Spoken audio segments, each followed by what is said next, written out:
पत्रकार बंधुओं सभी के लिए बहुत बहुत धन्यवाद जो आप लोग आए। आपने सदैव युवाओं की आवाज़ को बुलंद किया है। हमने आज हमारे जो राष्ट्रीय अध्यक्ष नवनियुक्त राष्ट्रीय अध्यक्ष थे उदयवान जेठ जी अभी नियुक्त हुए हैं, उनके दिशा निर्देश में 16 अक्टूबर को जो दिनों दिन बेरोजगारी बढ़ रही है उसके खिलाफ में कार्यक्रम रखा है। उसका नाम लिखा है नौकरी दो नशा नहीं, नौकरी दो नशा नहीं। हमने ये कार्यक्रम उसके उपलक्ष्य में हमने इस करौली जिले में सभी जहाँ ब्लॉक वाइज विधानसभा वाइज हर जिले में हम कार्यक्रम रखेंगे और 16 अक्टूबर को हम यहाँ बड़े तादाद में बड़ी संख्या में दिल्ली जाएंगे। युवाओं के जो बेरोजगार हैं उनके खिलाफ जो गवर्नमेंट ने, केंद्र सरकार ने और राज्य सरकार ने जो एक तरीका का नशा दे रखा है लोगों को, झूठा वो दे रखा है, इसी को हमने कार्यक्रम रखा है। घोषणा ही हुई है। अभी आप देख लो, किसी कोई पेपर देख लो, पेपर लीक हर एग्जाम जो भी पेपर हो रहे हैं उनमें हर पेपर लीक हो रहा है और एक पेपर हुआ था उसको भी अभी रद्द नहीं कर रहे हैं। इस सरकार में हमारी राज्य सरकार की बात करें तो इसमें यही पता नहीं मंत्री हैं, विधायक है, कौन मंत्री है कौन विधायक है। गवर्नमेंट चल रही है बिल्कुल नाम मात्र के लिए, नाम गवर्नमेंट चल रही है। हमारे मुख्यमंत्री साहब हैं वो विदेश घूम रहे हैं। तो हमारा तो ये कि इस आपके चैनल के माध्यम से इस करौली जिले में समस्त जो बेरोजगार हैं उनके लिए एक संदेश दे रहा है कि आपकी लड़ाई यूथ कांग्रेस मजबूती से लड़ाई लड़ रही है। और आपने देखा होगा जो कार्यक्रम नाम रखा है, अभी 3500 करोड़ रुपए का ड्रग्स मिला था गुजरात में, मध्य प्रदेश में मिला था। कहीं न कहीं इन लोग गुजरात है जो मोदी जी का जो पीएम साहब है, हमारे प्रधानमंत्री जी हैं, उनका गृह राज्य है, उसमें ही इस तरह की हरकत हो रही है, इस तरह की वादा हो रही है। कहीं न कहीं हमें ऐसा लगता है कि भाजपा के नेताओं का भी हाथ है इस ड्रग्स में। युवा बिल्कुल जैसे बेरोजगारी के चक्कर में बिल्कुल इतने दर भटक रहे हैं, बहुत बुरी स्थिति हो रही है युवाओं के लिए। जैसा कि आपने बताया कि मुख्यमंत्री विदेश घूम रहे हैं, तो उनके द्वारा कोई राइजनिंग राजस्थान के लिए बेरोजगारों के लिए रोजगार के लिए गए थे। मैं बिल्कुल आपकी बात मानता हूँ, मगर आज 9 महीने 10 महीने हो गए, किसी तरीका का आपने देखा होगा कहीं भी किसी तरीका से, आप भी एक किसान वर्ग से आते हो, किसी तरीका कोई मदद मिली है या छात्र को लिए बेरोजगारों के लिए कोई योजना रोजगार की बात की है क्या? अभी तक किसी तरह रोजगार बात नहीं की है। हम तो यही कहना है जब तक रोजगार नहीं मिलेगी किसान युवाओं के लिए, जब तक हम इस तरह की बात करते रहेंगे, युवाओं के लिए आवाज़ उठाते रहेंगे। सभी पत्रकार बंधुओं को नमस्कार करना चाहता हूं कि हमारे जो यूथ कांग्रेस की तरफ से प्रेस कॉन्फ्रेंस रखी गई है, नौकरी दो झांसा नहीं, इस चीज़ के लिए मैं आपको बेरोजगारी में बात करना चाहूँगा कि बीजेपी सरकार जब से आई है, 10 साल 15 साल से जब से इसने शासन संभाला है केंद्र सरकार में, आप देखने वाली बात है कि जो युवा पीढ़ी है उस तरीके को उनको किस तरीके से लोग भटका रहे हैं। जिन लोगों को अपना अपना रोल मॉडल मानते हैं वो लोग, जैसे कि बॉलीवुड स्टार हैं, क्रिकेटर हैं, वो लोग जुआ सट्टे का आम खुले सरेआम प्रमोट कर रहे हैं। आप देखो, जुए सट्टे की लत में लोगों को इतना ढकेल दिया है बीजेपी सरकार ने, क्योंकि उनकी परमिशन उन लोगों ने दी है और इतना परमिशन दे दी कि आज आप फ़ोन चलाओगे तो उस पर ऐड भी आएगा ना, तो वो भी सट्टे का ही ऐड आएगा। तो युवाओं का इस चीज़ में भविष्य खराब हो रहा है और ये जुआ सट्टा गांव गांव ढानी ढानी हर एक प्रत्येक घर का युवा इस चीज़ का शिकार हो चुका है। उसका दिमाग डाइवर्ट कर दिया है इस बीजेपी सरकार ने। जुए के कारण आए दिन देखते हो कि युवा हमारे हत्या करते हैं, कोई कर्जे के कार्य करता है, कोई जुए में हारने की वजह से, और अपनी पढ़ाई लिखाई सब उसने नष्ट कर दी जुए के चक्कर में। तो मेरा आपके चैनल और यूथ की तरफ से ये कहना है कि 16 तारीख को 16 अक्टूबर को दिल्ली में हमारे यूथ कांग्रेस की तरफ से जो हमें जन आदेश मिले हैं उसका पालना करके और हम यूथ की लड़ाई लड़ेंगे, हर हाल में लड़ेंगे यूथ की लड़ाई। और जो लोग सेलिब्रिटी इन लोगों को जो स्टार प्रचारक करते हैं जुआ सट्टा की आम, मैं उनसे पूछना चाहता हूं कि वो अपनी औलाद को या अपने बच्चों को या अपने परिवार को इस सट्टे जुए में ढकेलना चाहेंगे या वो खुद उनको इस चीज़ का करने की सलाह देंगे? नहीं देंगे वो लोग, क्योंकि हरियाणा में क्या कारण रहा जो कांग्रेस की सरकार नहीं बन पाई? ऐन वक्त तक चला कि कांग्रेस की सरकार हरियाणा में बनेगी, आखिर क्या कारण रहा जो कांग्रेस की सरकार हरियाणा में नहीं बनी और जम्मू कश्मीर में बन गई? कहीं न कहीं हम लोगों की कुछ कमी थी और ये भी इतना कुछ नहीं है मालूम।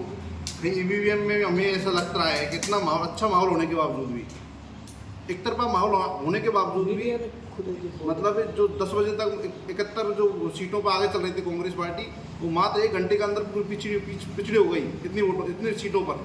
तो हमें भी आशंका लगती है कि ऐसा ईवीएम में हो सकता है। तो भाजपा के नेता कहते हैं कि जहाँ इनकी कांग्रेस की सरकार बनती है वहाँ तो ईवीएम पर आरोप नहीं लगाए जाते, और जहाँ कांग्रेस की सरकार नहीं बनती है तो वहाँ ईवीएम पर आरोप लगाए जाते हैं। क्या ये सत्य है? नहीं, ये बिल्कुल सही है। हम तो अपनी कमी मानते हैं, पार्टी कमी मानते हैं, कहीं हम पिछड़े हुए हैं, पर हमारी जो वोट प्रतिशत है वो घटा नहीं है। जो वोट पिछली बार वोट मिला था उससे भी अच्छा वोट मिला है, मगर कहीं हार है तो हार तो स्वीकार करनी पड़ेगी। होता जी हाँ, ये के माध्यम से मैं सभी यूथ कांग्रेस के भाइयों को बधाई देना चाहता हूँ। जो नेतृत्व कांग्रेस ने, AICC ने हमारे राष्ट्रीय अध्यक्ष श्री उदय भानु जी को नियुक्त करके भेजा, जिससे हमारे यूथ में जोश आएगा एवं लड़ने के लिए उनमें ताकत आएगी और इनका नेतृत्व बहुत ही अच्छा रहेगा। हमारा आज का जो मुद्दा है नौकरी दो नशा नहीं, तो हमारी जो मोदी सरकार है बिल्कुल फेल हो चुकी है। इन्होंने युवाओं का ध्यान बिल्कुल बुरी तरह से भटका दिया है। सरेआम नशाखोरी हो रही है। अभी हमारे जिलाध्यक्ष भाई ने बताया था कि मोदी जी का जो क्षेत्र है उसमें 2000 करोड़ रुपए की ड्रग्स पकड़ना आई। ये कहाँ से आई है, किसके लिए आई है? युवाओं के लिए आई है। युवाओं को भटकाया जा रहा है, उनका ब्रेन वॉश किया जा रहा है। धार्मिक लड़ाइयाँ, आपसी सामंजस्य की लड़ाइयाँ करा के ये लोग गलत दिशा की युवाओं को भटका रहे हैं, आपसी सामंजस्य को ख़त्म कर रहे हैं। और नशाखोरी का ये है कि जो युवा रोजगार नौकरी के लिए 18 से 20 साल की उम्र में तैयारी करता है, आज उसको यहाँ हिंडौन में नहीं पूरे राजस्थान में कहीं भी वो चले जाए 8 बजे बाद शराब मिल जाती है। गवर्नमेंट कहती है 8 बजे तक हमारे ठेके चलने चाहिए, 8 बजे बाद आप कहीं भी चले जाओ, किसी भी गली में चले जाओ, सभी जगह शराब मिल रही है, ड्रग्स मिल रहा है। ये हो क्या रहा है? युवाओं के साथ खिलवाड़ हो रहा है। पर्ची सरकार सो रही है, कोई मतलब नहीं। पर्ची सरकार में युवाओं का ध्यान भटकाया जा रहा है। हमारे हिंडौन नाले में 2-3 युवा लड़के जो ख़त्म हो गए, वो कैसे हुए? वो शराब के नशे में नाले में गिर गए और मर गए। उनको शराब कहाँ से मिली? उनको 8 बजे बाद ठेकों से मिली। अब ये शराब क्या कांग्रेस सरकार में 8 बजे बाद बिल्कुल नहीं चलते थे? नहीं चलते थे। 8 बजे बिल्कुल बंद हो जाते थे। सुबह 10 बजे खुलते थे, शाम को 8 बजे बंद हो जाते थे। कांग्रेस सरकार हमेशा गरीबों की सरकार रही है, दलितों की हमेशा साथ रही है। बीजेपी सरकार ने हमेशा दोगलेबाजी की है, हमेशा आपसी लोगों को लड़ाया है, बेमिस्ता की भावना। कांग्रेस सरकार में कौन कौन सी योजना थी और इस मोदी सरकार ने कौन कौन सी योजनाएं बंद कर दी, आपको बता सकते हैं? अब कांग्रेस सरकार में आप देखो, इंदिरा रसोई योजना थी। सभी के जो भी नीचे तबके के लोग थे सबको भोजन की पूरी व्यवस्था थी।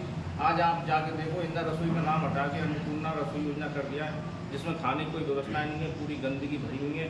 चूहे उनमें डूल रहे हैं, उन्हीं भोजनों को लोगों को खिला रहे हैं, इससे उन्हें बीमारियां फैल रही हैं। सारी योजनाएं सभी लोग देख रहे हैं, गरीबों की तरफ कोई ध्यान नहीं है।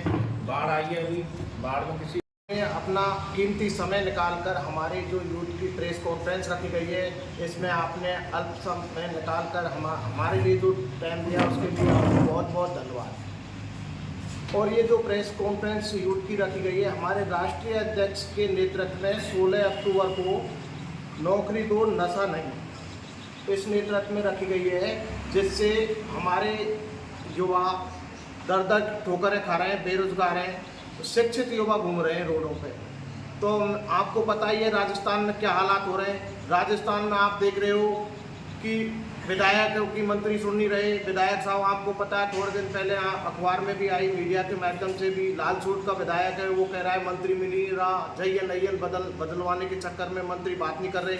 अब आप देख लो, या मंत्री मुख्यमंत्री की नहीं सुन रहे, तो क्या ये पर्ची सरकार है? ऊपर से पर्ची आती है, वही काम होता है। तो राजस्थान की हालत खराब है, युवा अभी आक्रोशित है, ना कोई नौकरी है, और ज़्यादातर युवा नशे के चक्कर में, ये गेमिंग जो ऑनलाइन गेमिंग है इसमें बहुत व्यस्त हो रहा है, पढ़ाई की तरफ ध्यान नहीं है। तो ये बंद किए जाने चाहिए सरकार को। मेरा हाँ बिल्कुल, इन पर बैन लगाने चाहिए, इनके प्रसार हो रहे हैं, इनको रोका जाए, जिससे शिक्षित युवा अपनी पढ़ाई की तरफ ध्यान दे। और शिक्षित युवाओं को वैकेंसी भी निकलनी चाहिए टाइम टू टाइम, जिससे अपने शिक्षा के प्रति जागरूक रहे और आपने देखा है कि हालात राजस्थान के दरादर बहुत ख़राब हो रहे हैं। कोई मंत्रिमंडल का गठन नहीं है, कोई किसी तरह का पूरी तरह कोई कहीं रोक टोक है नहीं, तो खुले चल रहे हैं। तो इस तरीके की थोड़ी होता है, आपको पता है पर्ची सरकार है, तो जहाँ ऊपर से जो पर्ची आती है पर्ची के अनुसार काम करते हैं। तो आपके माध्यम से मैं कहना चाहता हूँ कि युवाओं की तरफ, बेरोजगार युवा, हमारी माता बहनें, उनकी तरफ ध्यान दिया जाना चाहिए और ये सुचारू रूप से सारी चीज़ें जो ये गेमिंग है ये बंद करनी चाहिए। जो ऑनलाइन गेमिंग हो रही है इसमें फ्रॉड हो रहा है, ज़्यादा से ज़्यादा इसके प्रचार प्रसार पर रोक लगानी चाहिए सरकार। के भाइयों को बहुत बहुत धन्यवाद देना चाहूँगा कि जो है हमारा सबसे बड़ा मुद्दा है आज हमारे नवनियुक्त राष्ट्रीय अध्यक्ष उदयभान शिव जी ने रखा है 16 अक्टूबर को, नौकरी दो नशा नहीं। आज देश में जो हालत है नशे के प्रति, गुजरात के अंदर 3300 केजी ड्रग्स पाया गया, जिसकी कीमत कम से कम 2000 करोड़ रुपए से भी ज़्यादा थी। हमारे मोदी जी का गृह क्षेत्र, अमित शाह जी का गृह क्षेत्र, और वहाँ पर नशाखोरी मतलब काफ़ी संख्या में है। और सबसे बड़ी, आपने भी सुना होगा भाषणों में, जब नरेंद्र मोदी जी 2014 में चुनाव लड़ने आए थे पहली बार, तो उन्होंने 2 करोड़